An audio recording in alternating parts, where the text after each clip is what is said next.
Good morning, good morning. What's going on? It's your girl Neil Soul recorded artist Lahla-Hadiya back again on a bright and early Thursday, 7:30, for another segment of Morning Tea with Mommy. How are you guys?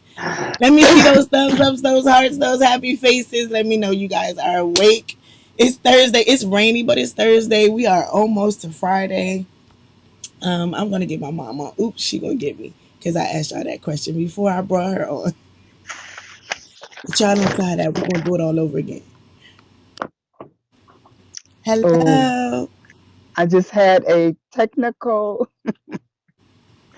Just don't camera. watch this segment back because I'm about to do something real quick. Let me see those thumbs ups, those hearts, those happy faces. Let me know you guys are in the building. You are awake and ready to get your day started because y'all know I always wait till my mama get on to ask y'all that. Good Anyway, morning. Good morning. How is everybody? It's a beautiful day in my neighborhood. it is.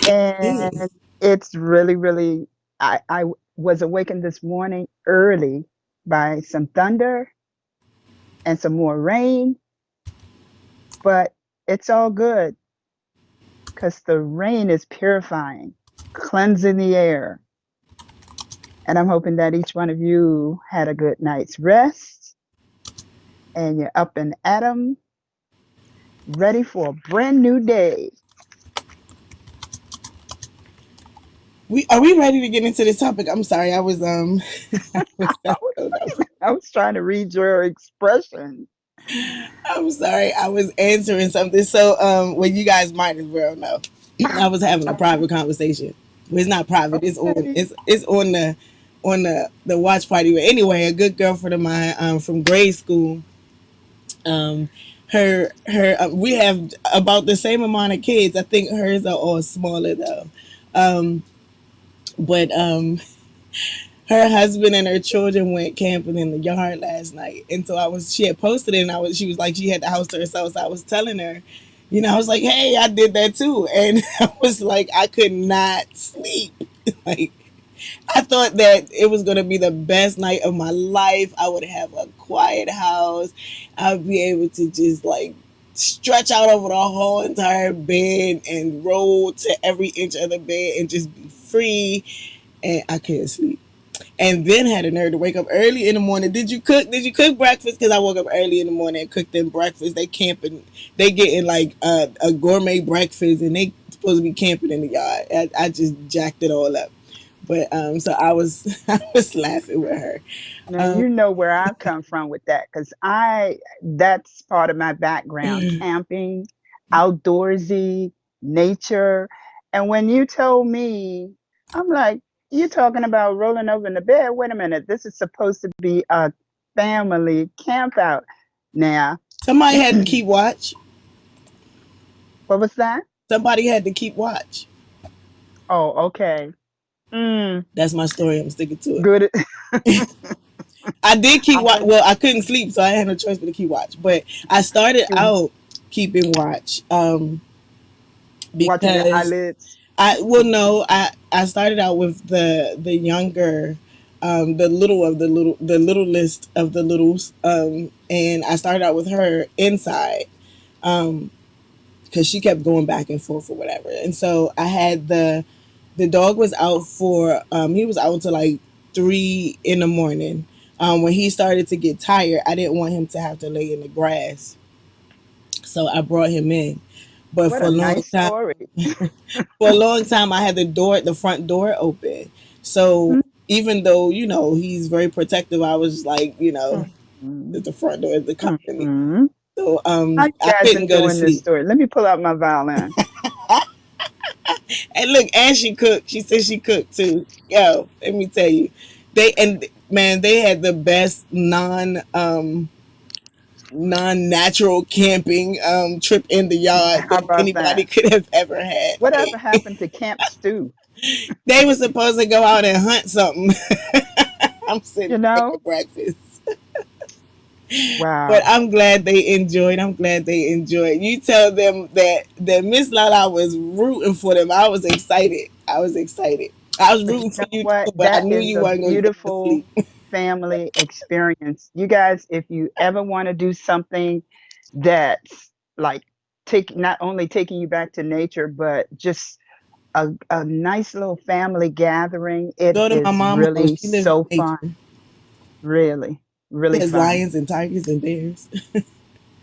She's first of all, her driveway is like almost a mile long, and then on top of that, she's like the only one back there, and then like Bambi and like Peter Rabbit and all his friends and the Yes. Sly Fox, all of the little storybook characters live in her. Back to Like, I mean, nature. she You got know, frogs, she got oh, turtles, she got it's like the nature center back there. beautiful.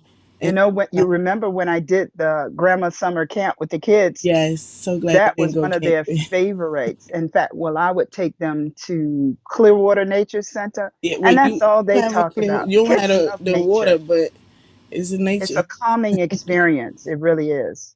It's a humbling Nature. experience because I don't move. When they move, I don't move. It's common, all right. Okay, that's a good Anyway, segue back to our back topic. to the topic. Well, let's get started with the top. She said I should have put the dog out. He was so restless. I think the dog was having like well you know their natural habits, well their natural instinct, especially my dog, like he's so used to having the kids and protecting the kids in the house, so knowing that they're outside, he probably was restless because his natural instinct was like, what's happening, what, they're outside, what you doing, lady, let me out. I gotta protect him, like you supposed to let him do his job. Come on, Mary, next time, let him go camping again. No overtime. So Wow. the topic today. Now we're gonna talk about some things. We haven't really gone off the deep end on this side. Um so let's talk about overcoming temptations. Um Overcoming temptations in a world where good seems to be overrated. Um yeah, let's talk about this. Let's talk about it because there are so many people, and I'll say so many of us. Morning, Robert. So many of us that when we would do good, evil is all around All us. around. And you get to a point sometimes that you feel, I won't even say defeated, but just overcome with the surroundings of evil, or just negativity, um, bad thoughts. And so I want to know how we're handling that, because somebody may have a solution that helps somebody else. Remember, we talked about being those lights, and there are Brother's people who keeper. are really struggling to stay in their good stance. You know what I'm saying?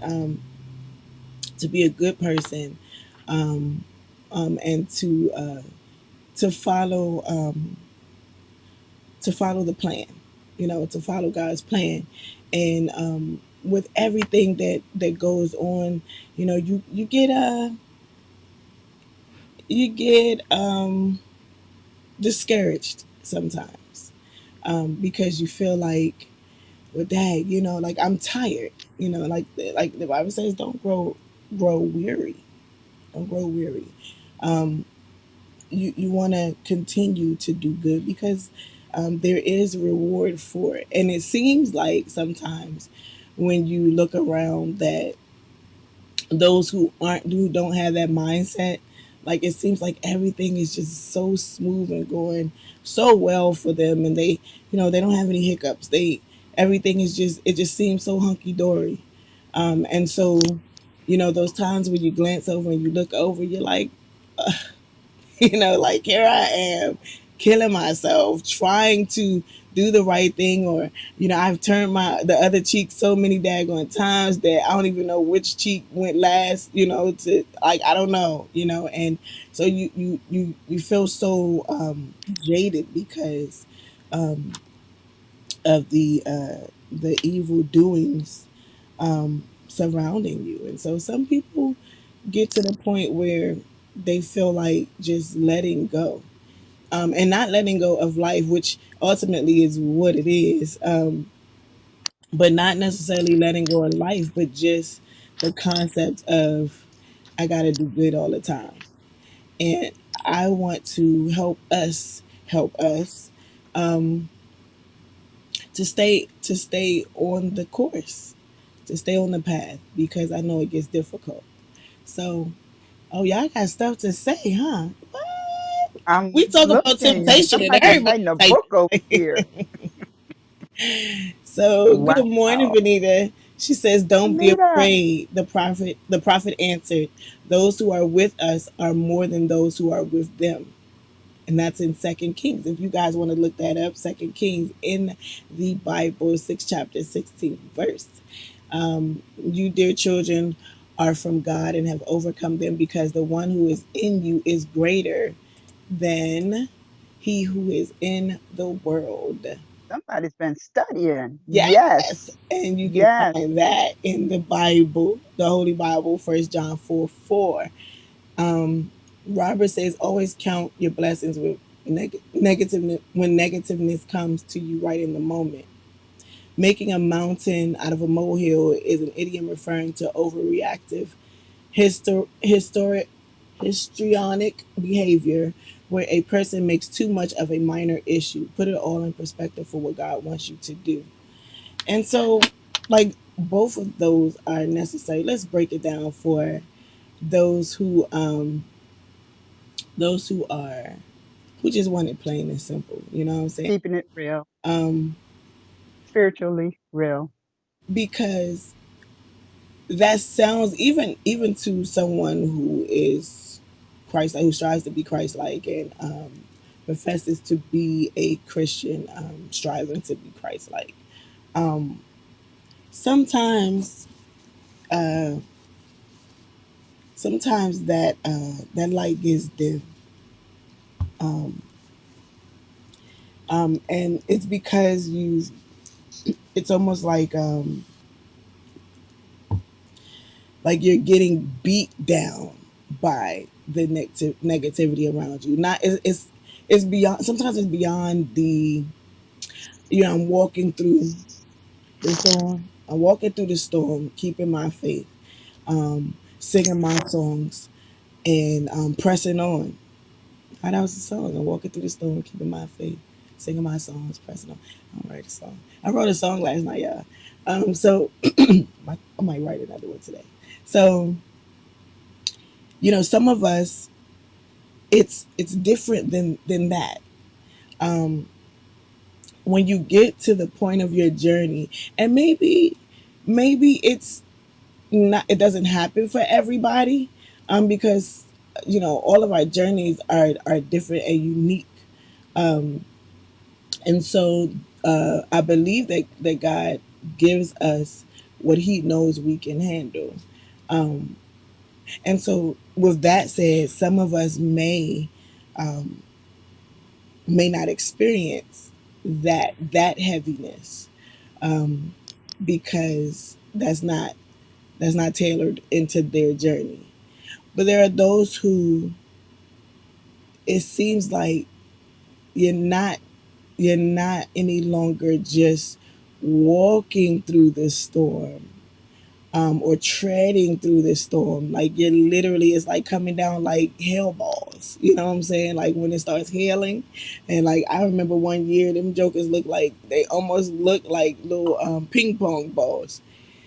Scared me half to death. I really thought that it was the coming of the Lord, and I wasn't going to have a chance to like say goodbye to my family. Really put things in perspective for me. I put over at the gas station like, this is it. Try to get on the phone and call or whatever. But sometimes it feels like the negativity around you feels like it's coming down like hail, like a hailstorm, and not just like the car wash little strings where you just kind of like sifting through it. It literally feels like it's beating on you, and trying to crack the surface of your intent to be good and to continue to do what God wants you to do. And so, in Robert, you going from the watch party to the live. I was like, how do you get over here? So I was like, didn't he just? Um, so in that regard, how do we overcome the temptations? And the temptations come in all shapes, sizes, forms, categories. Um, when you are when you are a light and you are a leader and you know that God has purposed you to be a leader, and you may be amongst your buddies, and we're not talking about kids, we talking about grown-ups, and you're all churched, whatever that means. But you all are um, followers of Christ, and you're all holding that torch for him. Yet you're in this group of each other, and somebody, hey sis, happy, I hope you enjoyed your birthday meeting. I saw you running, girl, you a bad mama jama. So you're amongst your friends who, I mean, this is actually your good circle, you know what I'm saying, the circle that's supposed to keep you grounded. And you find you find that you know they slip into, I wouldn't say darkness, but say some things, do some things, talk about some things that are not conducive to a godly walk. And so you've been running this race, you've been praising God, you've been uplifting him, you've been fighting for him, you've been campaigning for him, you've been talking for him, and sharing the word with others about him.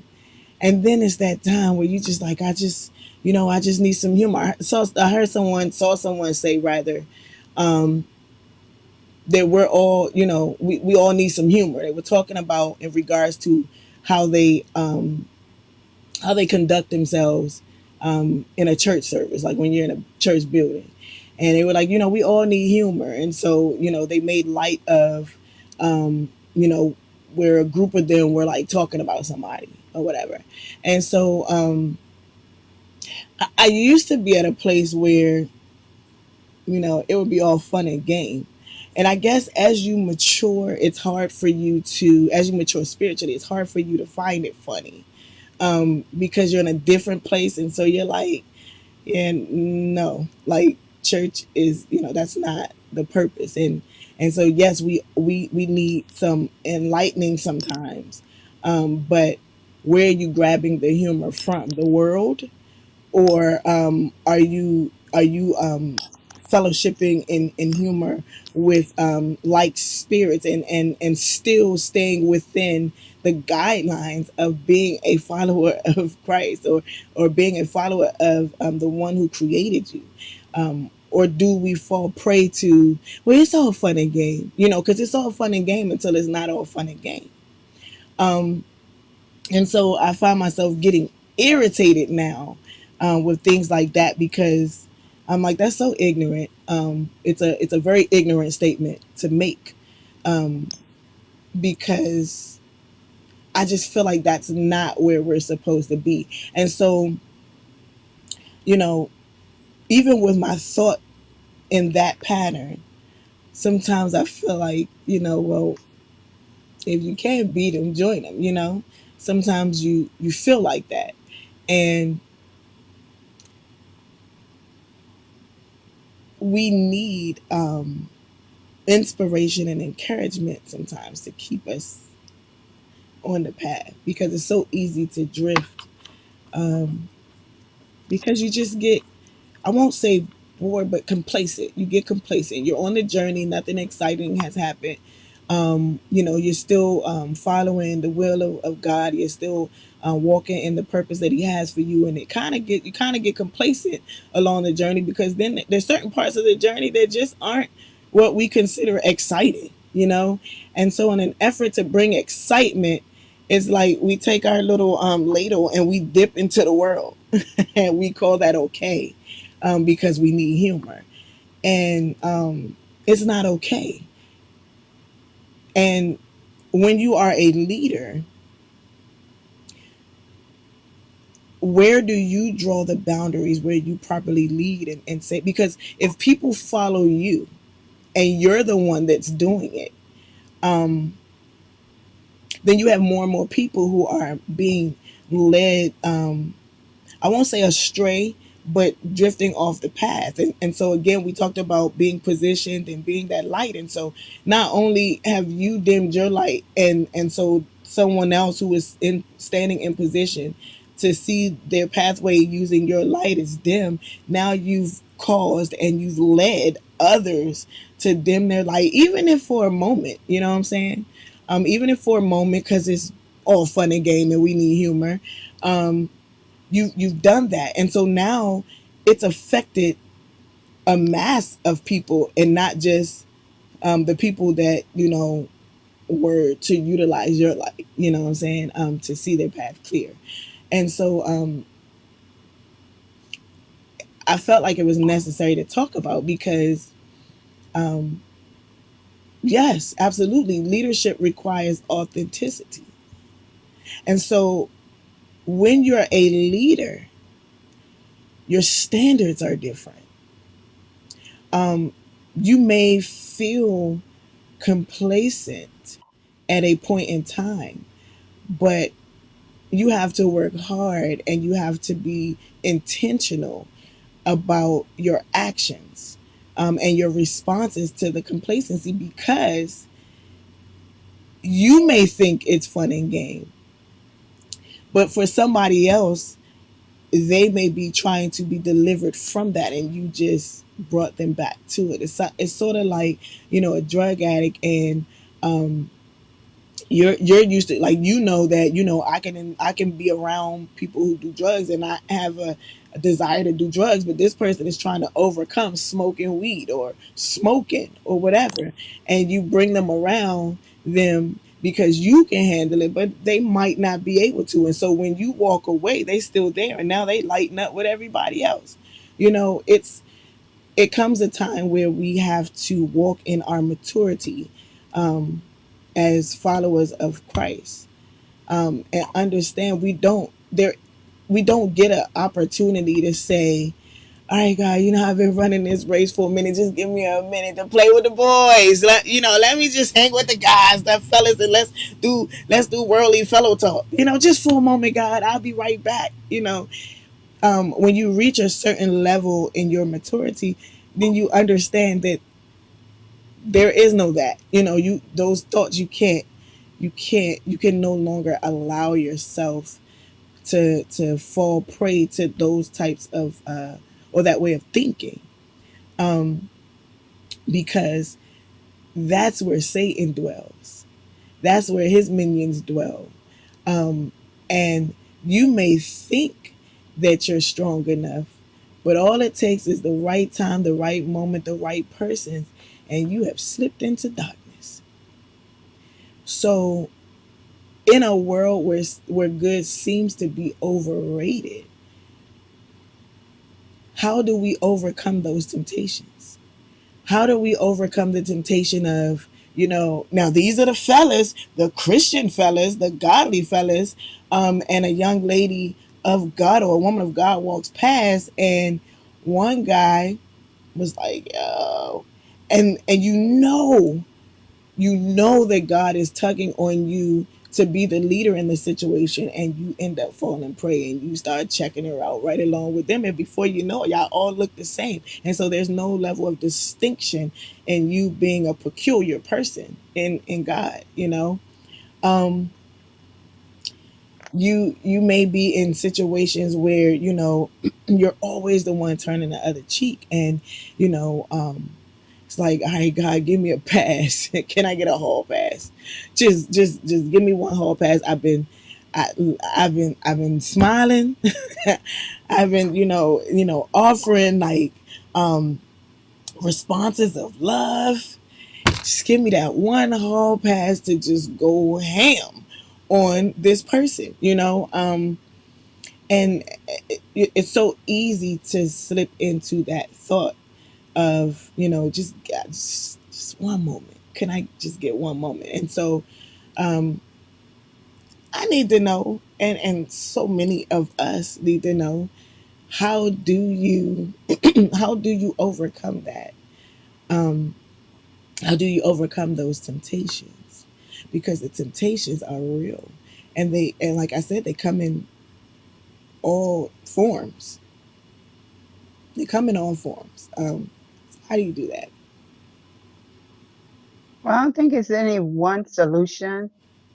Although, and the first thing that usually come out of our mouths, whether Christian or not, is, I'm not perfect.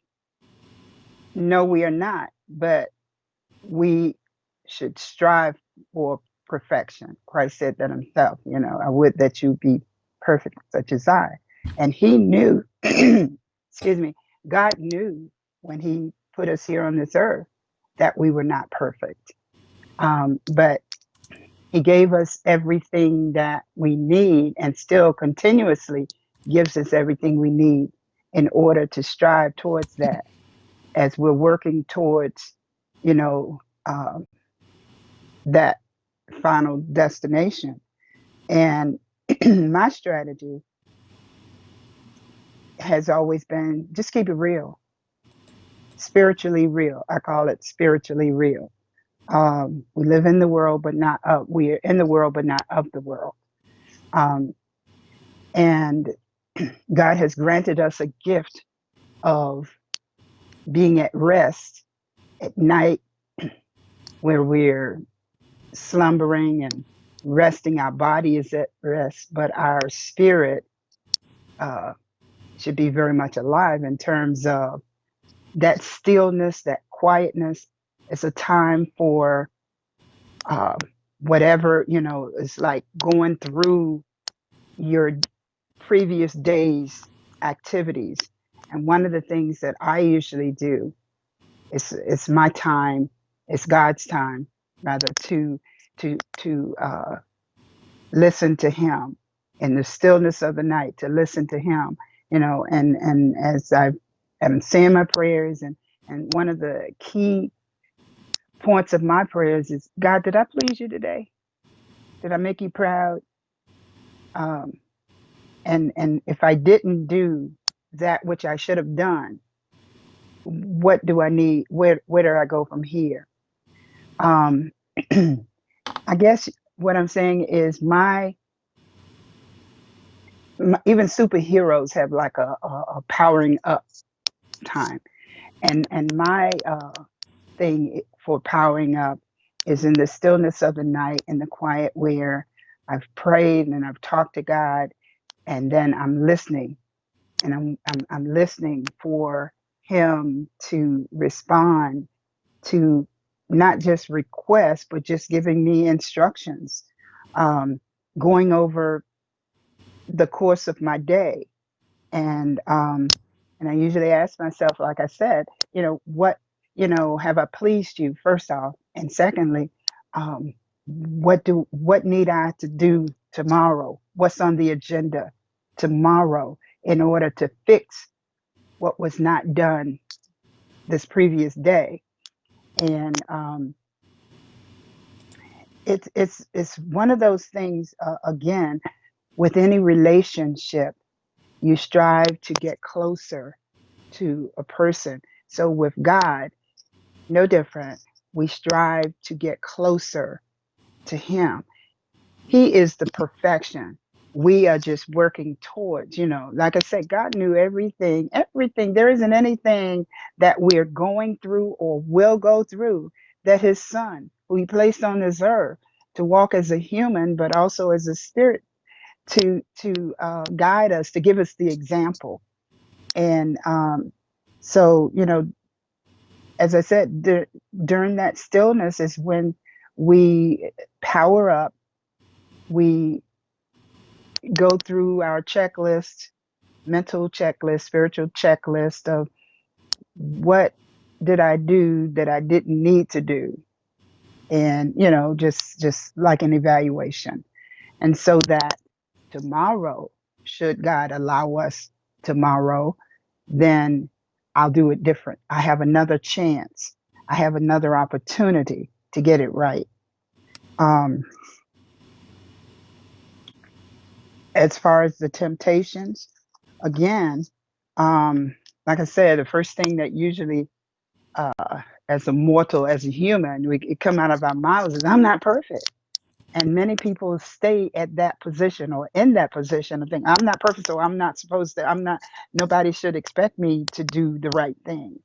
But even in the midst of temptation, um, because of what you're working towards, um, because of what you're working towards, you should be um, moving more in a positive direction versus a negative direction.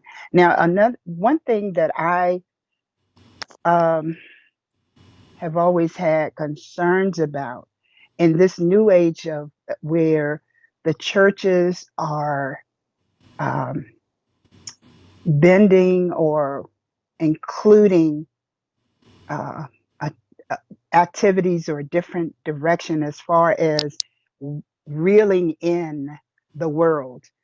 People who are unchurched, people who don't have a clue, who don't have knowledge of Christ. And so the idea is to get them in, which is perfectly fine.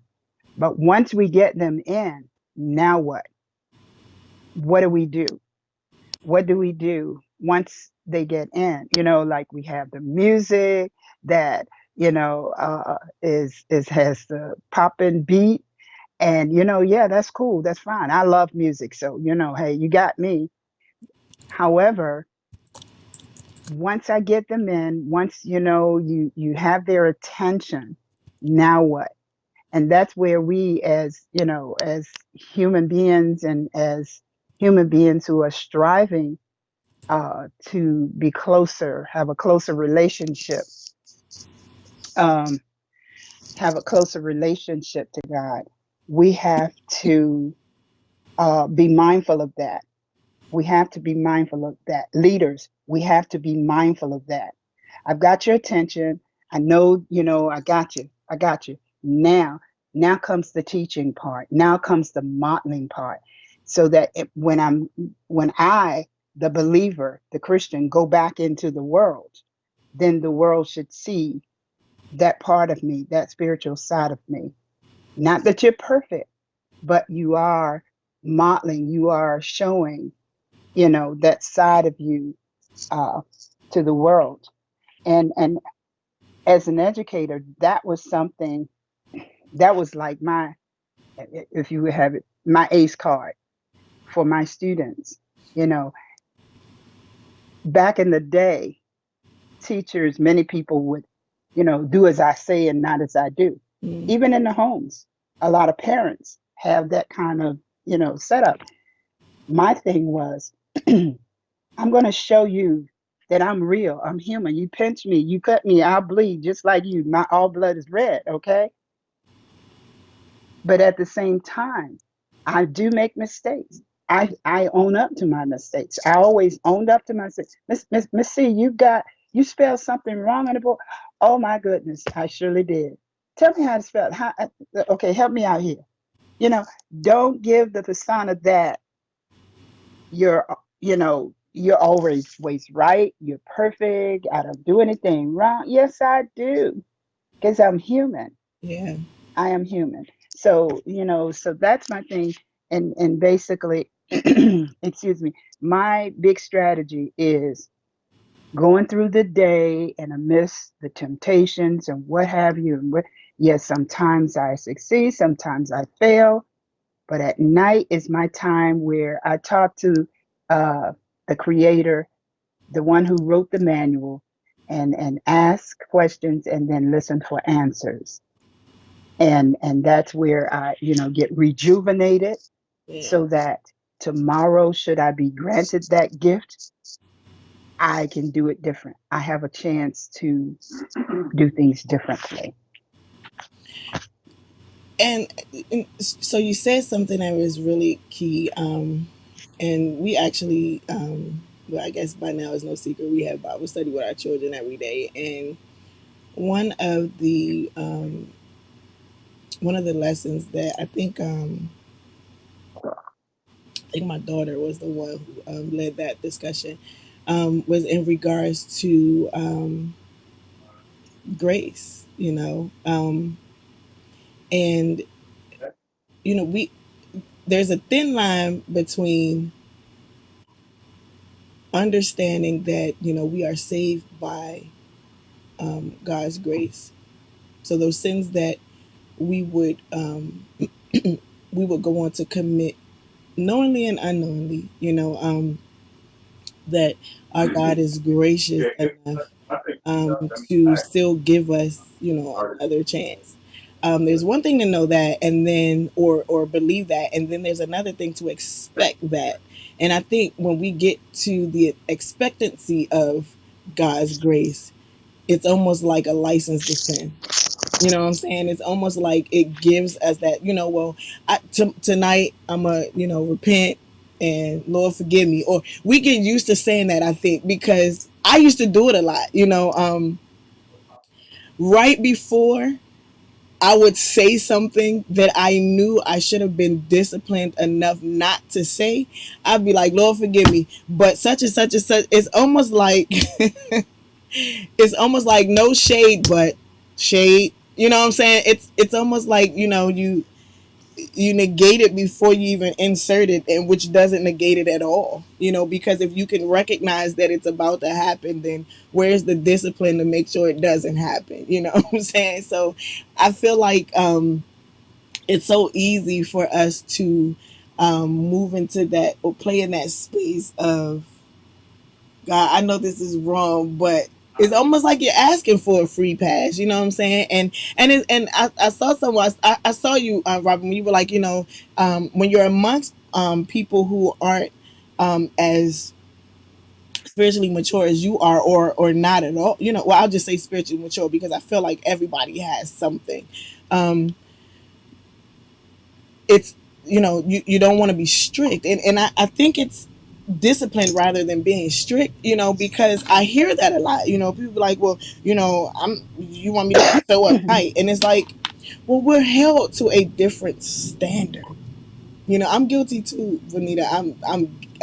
Hey, if I had more than two hands. um we're held to a different standard, and so we can no longer use the excuse, I'm only human. No, you're not only human, because when you become a follower of Christ, you're human with the Spirit of God dwelling inside of you. So you're not only human. Preach. You're human with the Spirit of God dwelling inside of you. So the excuse of I'm only human can no longer be valid. We can no longer use those excuses because we are held to a different standard. And yes, it's a struggle. A struggle. What is a struggle? We said this before.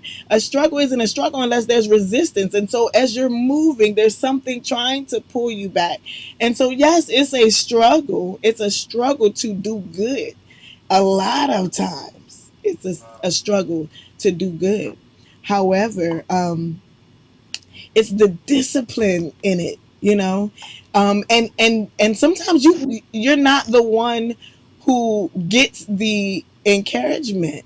Sometimes you gotta be the one that's like, hey, let me snap it back. You know what I'm saying? Sometimes you can't rely on, especially, and I say this because there are people who don't commune with, or don't linger. I would say they don't linger in spaces where there are people who are known to do bad things. You know what I'm saying? They're known to think bad thoughts. They're known to say low comments. They're known to, or prone to do, or indulge in things that are not Christ-like or godly.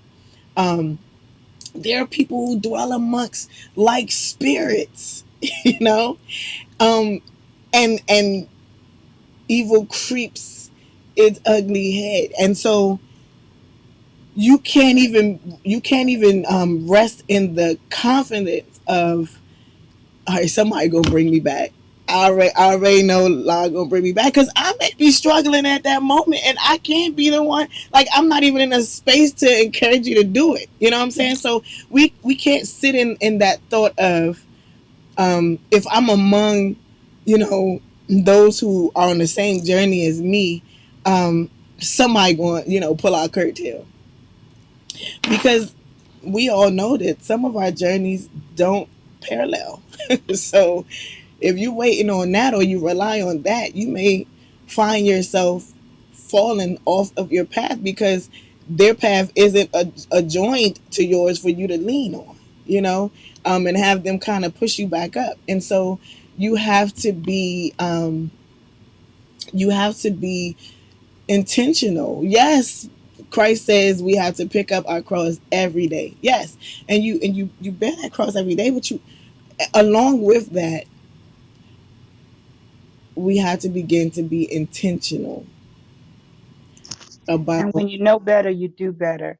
Yeah, And you do better by example. When you, as you learn things, as you're taught things, as one of the, another key point for me is associating with positive people. And yeah. And as a minister, as a disciple of Christ, as a missionary, and having traveled over the, out of the country, in the country, I find myself um, being me. And as La said, I'm human, but as a believer, I am also have that spiritual nature, which those of us who are in Christ, we should have, that spiritual nature. And then one thing that grounds me, that sort of brings me back to earth, brings me back down from, like, I'm a Christian, I'm a believer, and I, have this relationship that I'm building and continuously on a journey of building with Christ. But at the same time, as I'm working in the world, and a lot of people don't realize that even as a believer, even as a Christian, you're going to be tested. And sometimes I would say even more so than people in the world. So one of the things that keep me grounded, I reflect back to those 12 guys that Christ selected and walked with and talked with. I don't recall anywhere where he, you know, bashed them for who they were or what they did. He was a teacher. Christ taught them. He taught them, but he also modeled for them. And I used to always be amazed, particularly when I watched the dramatizations, movies and so forth.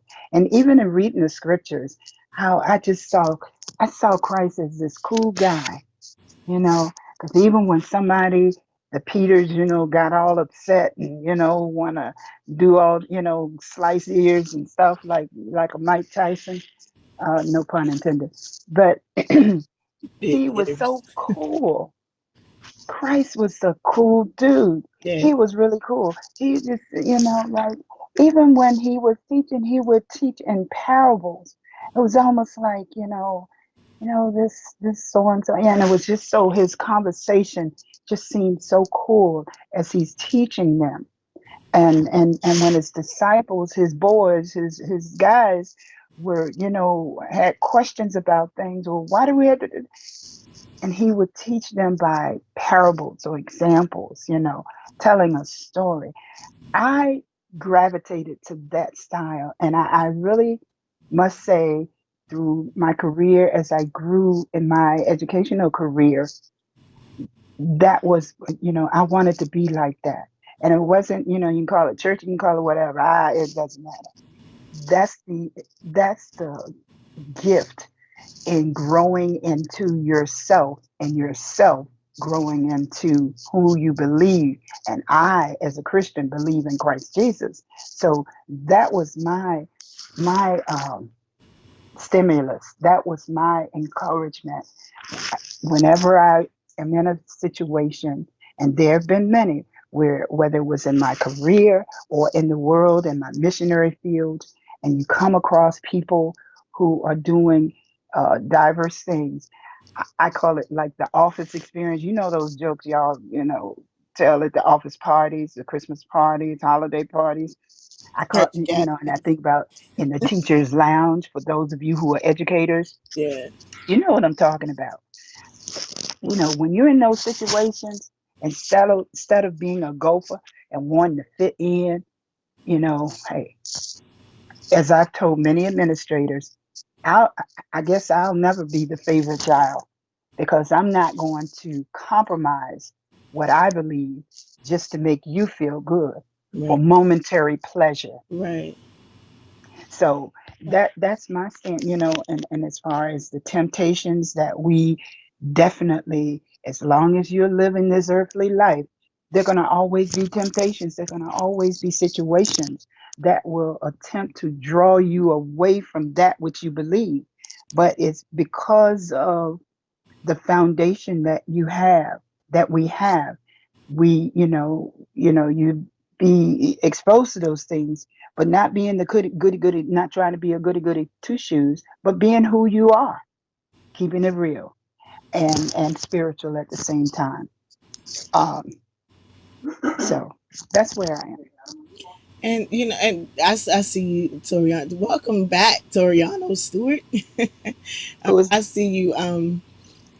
He said, I have a hard time dealing with this, and you're not the only one. Like, I think nobody everybody said it on would be here, easy. I think everybody on here Nobody said it would be easy. has faced difficulty Absolutely, every up day, against every single temptation. day.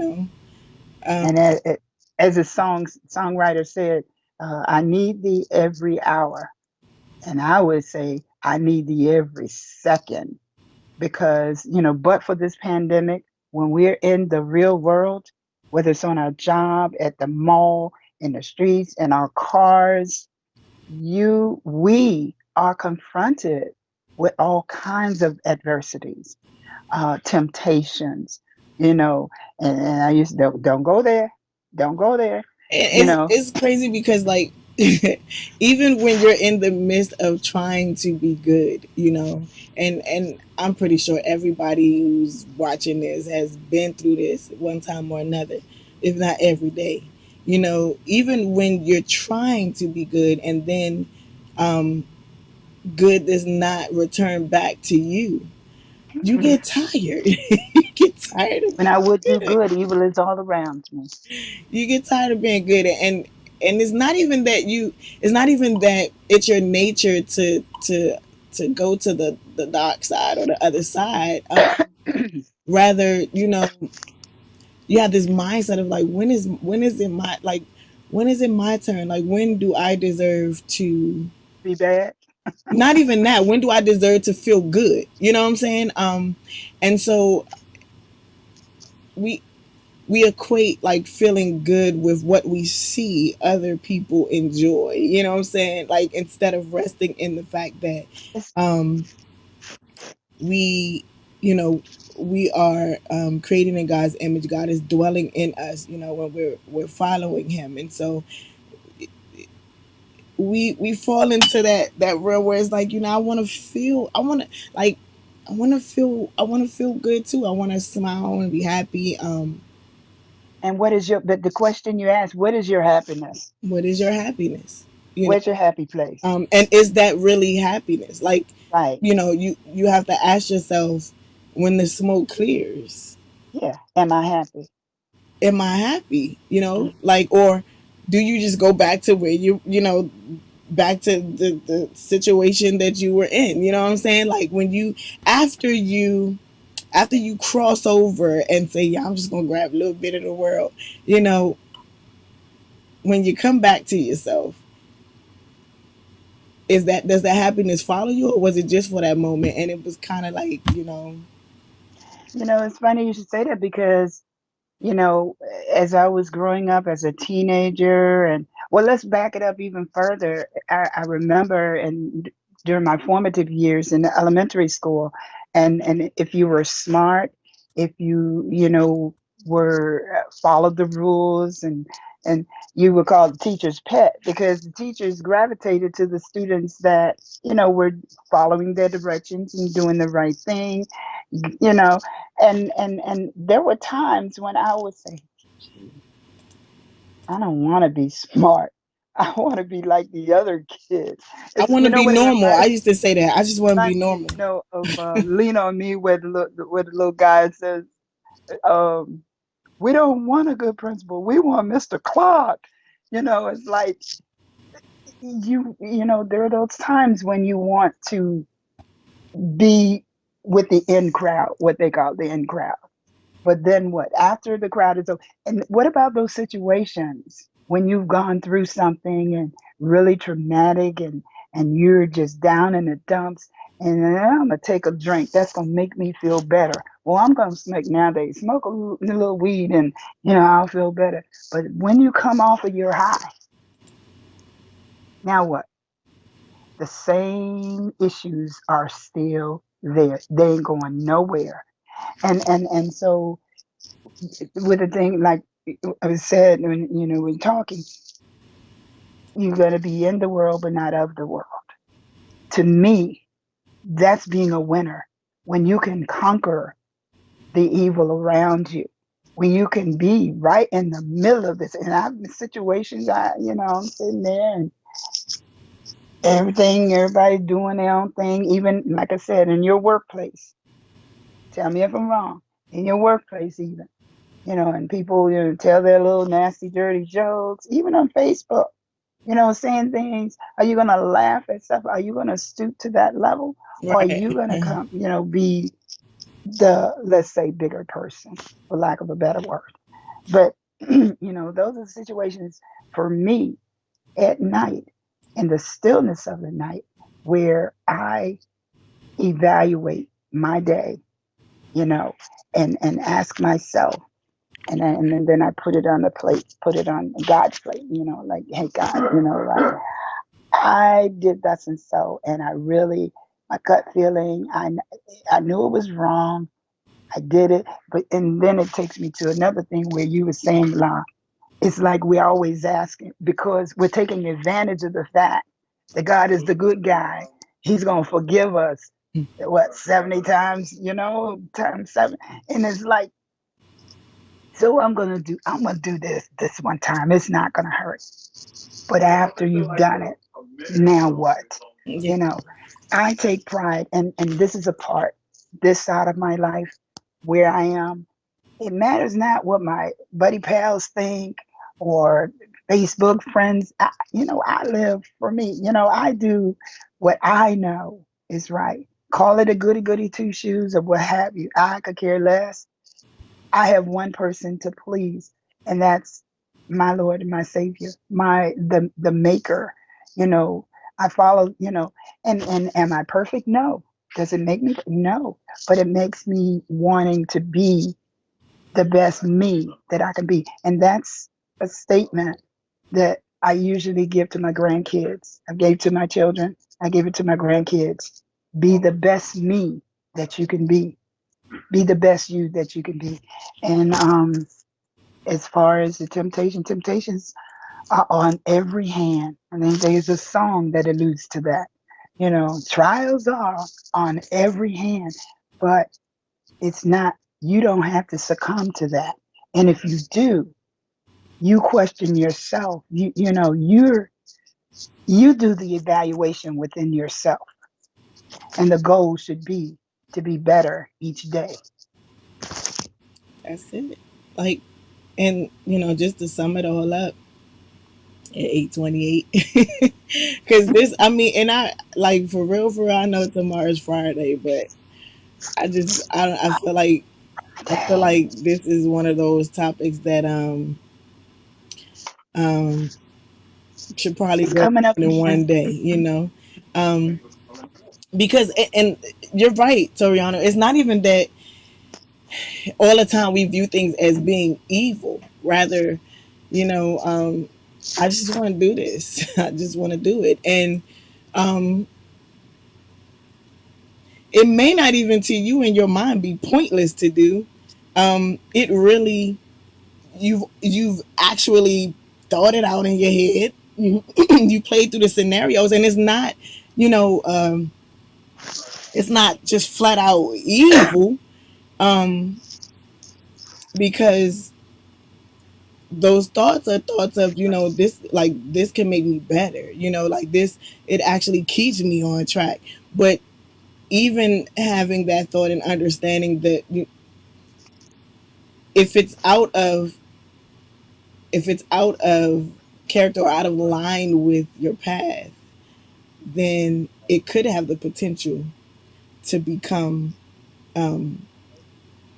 evil or bad or dark, because I don't know, just people in general, like when they be like, oh well, we cool or whatever. Nah, nah, it ain't like that. It ain't like that. We cool, and they may be good for like you guys may be uplifting each other spiritually or whatever, and you're like everything's good, and then Satan is like, yeah, they cool, and so before you know it, on that night where you chilling, they call you, and y'all cool, y'all uplift each other's spirits, and Satan's like, ask them come through. You know what I'm saying?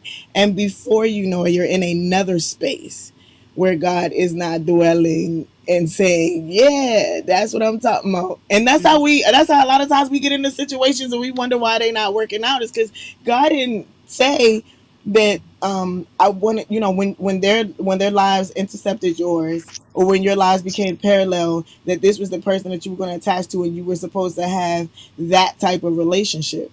But because it's a breath of fresh air, then you're like, most certainly that can't be all bad. You know what I'm saying? And before you know it, you into something that you're not supposed to be in. You know what I'm saying? And so we just need to fight hard, And fight hard. ditto, ditto, ditto. What you're saying. I go back to Christ with the disciples. I, I'm just so cool with that. How he just went out into the world, and his boys and girls were not.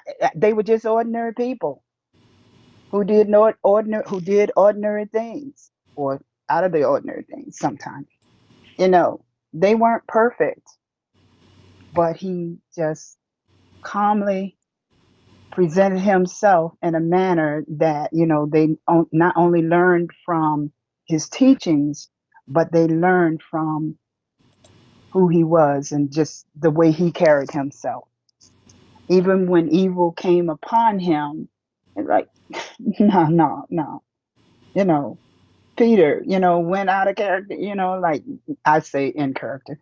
Peter, immediately his thoughts were, I'm defending the master, and the master's like, Peter, put that ear back. Okay. No, I'm gonna put that back. That's not what I've been training you guys to be about. So, my thing is going back to the fact that here is a perfect person with imperfect people that he hung out with, and he still maintained his character, his spiritual nature and human nature, and at the same time he was an example for them. I want to be that example. This side of my life, that's what I strive towards, being an example for others. I'll be the different one. For real, for real. Wish we could talk about this some more, but we gotta go. We 3 minutes over. It's been real deep. We should have started this yesterday. But when the stuff comes to me and us, we just do it, and then we I make tell a you. topic. So we're gonna revisit this again because I'm pretty sure that all of us will be tempted again. And we Mhm. need some encouragement. So we'll be revisiting this again. But tomorrow, guys, tomorrow's Friday Fun Day. Don't forget. I know I'm late, but I gotta throw this in there because I need to prepare some of y'all, because some of y'all be afraid of the camera. We want to bring you on. Like, some of us need encouragement throughout the week, and we have So, struggled all week long to make it through. We have pushed out our last bit of breath, and in order to rest, like, you need some energy to rest. Some people need energy to rest. I know I do. Um, because in those restful moments, God is speaking or whatever, and you're being revitalized. So, like, yeah, we need some encouragement. So tomorrow is Friday Fun Day. That's what we've started. And so some of you guys, some of us want to see you and put a name to the face, and you give us an encouraging word. 60 seconds of just something encouraging, and you want to shout out your business, your company, or whatever, we can do that too. So Friday, Yeah, Monday, that's really good. tomorrow. That's If you right. have Skype, then we can Skype you on, and if not, we'll figure out how to get you on. But yeah, Let's have he some said. fun. Robert said I'm always ready to show my face. I know that's right. So tomorrow, Friday Fun Day, we'll be bringing guests on throughout the segment just to say hello and Yes. drop a And happy birthday, Meaty. I couldn't help yesterday, but think man. about Rocky when you were going up those stairs. I know, right? All right, we gotta go, y'all. 5 minutes over. Love you guys. Y'all know I love you. Mama Lou loves you Mwah. too. You know God loves you. That's why it's important for us to get it. Until next time, it's your girl Neil Soul, recording artist Lahla-Hadiya, wrapping up another segment of Morning Tea with Mommy. We will see you tomorrow bright early 7:30. Holla at your girl.